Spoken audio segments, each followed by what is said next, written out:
Hey, it's Jordan. Delighted to be joined by the RussiaGate Slayer himself, Aaron Maté. He's with TheGrayzone, has a show Pushback that you could watch with TheGrayzone. I want to start different because obviously you've been on the news of CrowdStrike's CEO essentially self-owning himself and the whole neoliberal order, saying that they never had any conclusive evidence. That they never had any conclusive evidence that the DNC was hacked by Russia. But I want to ask you, obviously coronavirus, we understand it's the number one story. Not a lot of other things are going to break through. But I've watched Rachel Maddow a couple of nights this week, and I haven't seen her mention one word of this revelation. I know it doesn't surprise you, but this kind of goes beyond just normal corporate journalistic propaganda. It kind of now is like a corporate media cover-up that they're not even reporting. I mean, they were the one fixated on this for 4 years, and now they're not reporting when CrowdStrike's CEO comes out and says, yeah, no, we saw signs that the data was exfiltrated, but not conclusive evidence that it was. Yeah, well, look, on the plus side, at least they're not, no longer, at least they're no longer bombarding their audience with nonstop RussiaGate propaganda instead of covering real issues. And, the COVID-19 crisis is a real issue. And it's a case where I think the media has been doing not a bad job in, bringing to light the realities of this thing. So, there's like a glimmer of positivity there, even though it's totally self-interested, that MSNBC is focusing on COVID-19 and not RussiaGate. But yeah, of course they're not going to acknowledge anything that undermines their narrative. That's been their modus operandi for the entire time. That's why MSNBC had zero skeptics of the RussiaGate narrative on for the 3 years that it was in full force. And yeah, now this CrowdStrike revelation where you have the cyber firm hired by the DNC that generated the Russian hacking allegation of the DNC server, really the firm that kicked this whole thing off. Now we're learning, nearly 3 years after this testimony was given by Sean Henry of CrowdStrike, that they have no evidence that alleged Russian hackers actually exfiltrated anything off the DNC server.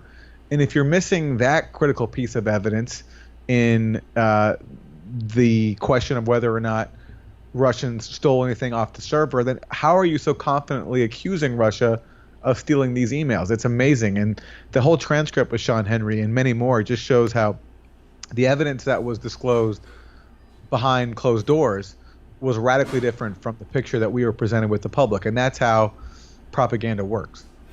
But, what I think so telling about this, besides the fact that just on the merits, like, shouldn't they have said this in the first place, CrowdStrike? Shouldn't they have said this in the first place years ago? But yeah. It's one of those things, well, your client is a DNC. You want to give your client, the position that they paid you for. So they, definitively said this.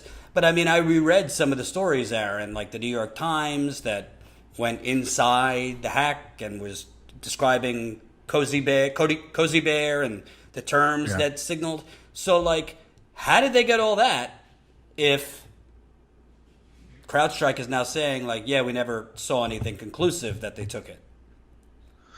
Because media outlets are credulous and they're cowardly, and the journalists who write these stories are careerists as well. And so you go with what the narrative is. And the narrative was that Russia had launched this sweeping attack on the U.S., stolen these emails, and that is what got Donald Trump elected. And that was a convenient narrative for the ruling class for many reasons. It allowed them to take zero responsibility for Trump's victory and to avoid, threatening their own privileged place inside the system that gave rise to Donald Trump and allowed him to win by posing falsely as an anti-establishment candidate. So anything that deviates from that story was just not acceptable. And so people just obviously didn't do their job on this.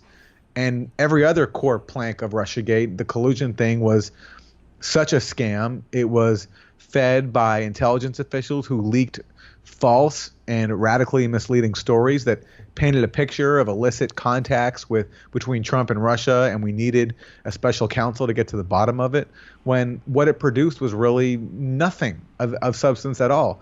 Mueller could find barely any actual contacts between someone actually acting on behalf of the Russian government and somebody actually acting on behalf of Trump. There's only two exceptions to that. There's the Russian ambassador speaking to some Trump people, and there's a Kremlin press office assistant calling back Michael Cohen, Trump's lawyer, and saying, sorry, we can't help you build Trump Tower in Moscow. The rest of it was just this fictional narrative of all these contacts. And, there's this famous figure that everyone says, hundreds of contacts and links between Trump and Russia. We look at what those contacts and links actually are, and it's a joke. It's basically people who might know someone in the Trump camp speaking to someone who either has a Russian passport or knows someone who has a Russian passport. It's nothing of any consequence. And so on the CrowdStrike thing, look, people pointed out from the start that it was shady, that even this claim of Fancy Bear and Cozy Bear, these alleged Russian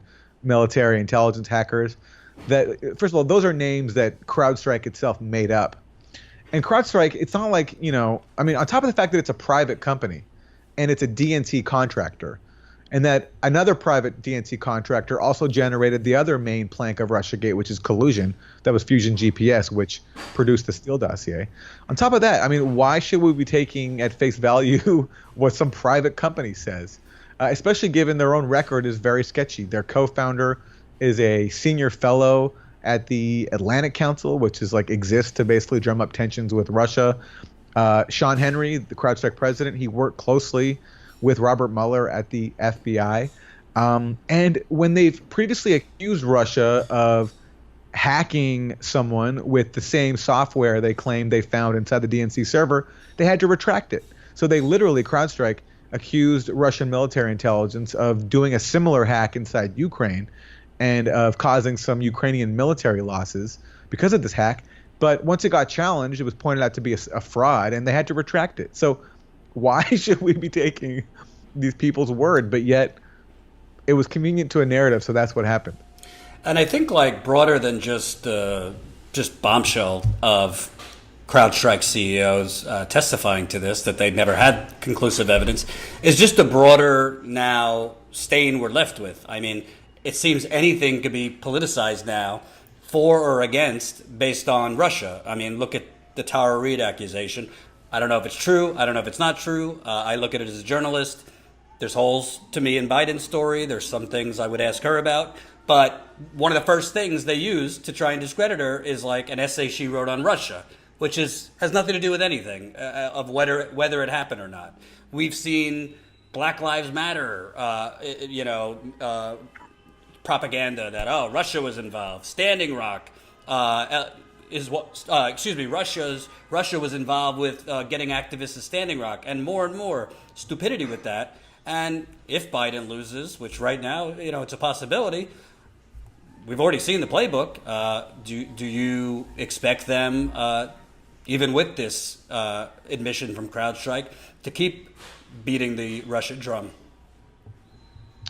Based on their behavior so far, you'd have to think so. Literally the Democratic Party elite playbook since 2016 has been to blame everything on Russia, racial injustice inside the U.S., vaxxers, people who question science. Even that was recently blamed. There was a big New York Times article recently blaming that on Vladimir Putin and blaming the skepticism about the government on Vladimir Putin. And, it's been pretty much the only way Democratic Party elites have been able to rationalize and explain their loss. Hillary Clinton has said the most insane stuff. She said that Russian social media posts helped convince blacks, that's her word, not to vote in Michigan.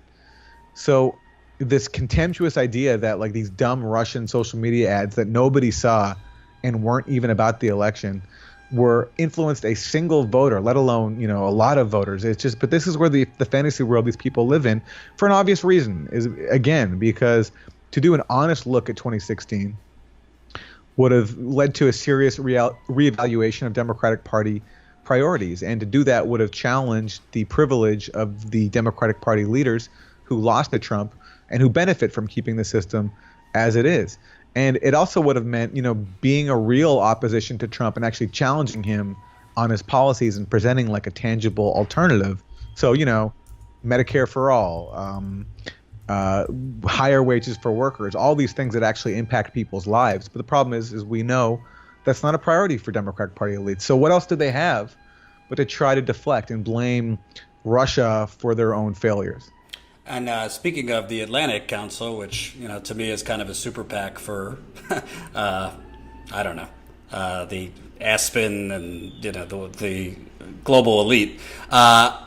This article from I don't know if you saw this article from Franklin Foer.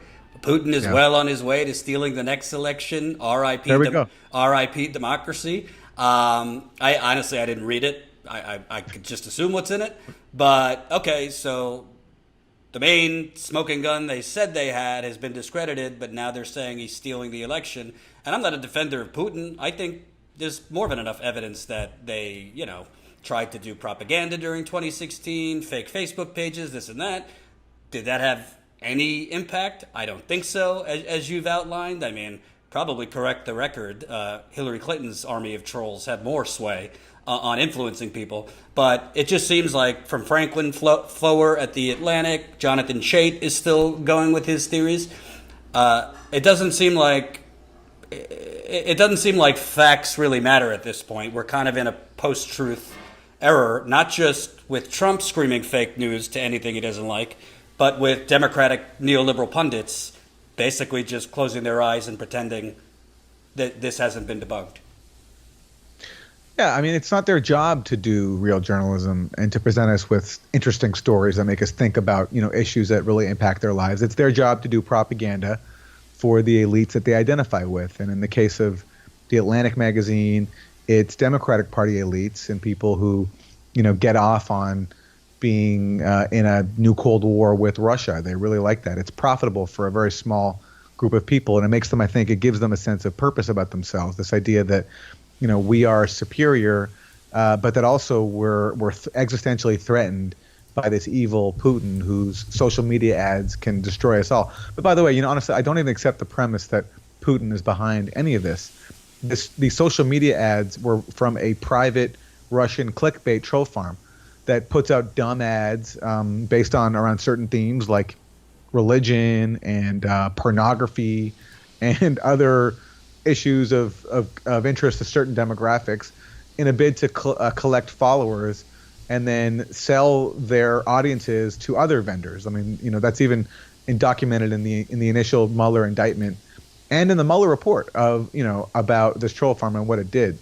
And I mean, if it was a part of a Kremlin operation, the Kremlin should be pretty embarrassed because these ads are so stupid. I mean, there's that example I always bring up. There's one even like a fake ad for a fake masturbation hotline where an image of Jesus consoles a young man and says, if you're having problems with masturbation, reach out to Jesus and we'll beat it together, And like, we're supposed to believe as if that was a part of some kind of sophisticated Russian operation to, I don't know what the aim would be there. The way that this one company that was contracted by the Senate, and this is in an official Senate report, the way they explained it was that this was a part of Russia's efforts to exploit American vulnerabilities and then recruit assets. So maybe they'll get someone who has a masturbation issue and then turn them into a spy for Russia. I mean, it's that level of crazy. And Franklin Foer, his article is a good example of how, these pieces are not to give us anything of interest, but to justify the imperatives and priorities of the ruling class and to try to scare people into thinking that Russia is somehow a threat to us and to avoid talking about our real problems. And, the dumbest thing about that article, there are many dumb things, but I think the most tragic part of the article is that Foer has this line about how under Trump, Putin has gotten everything that he wants.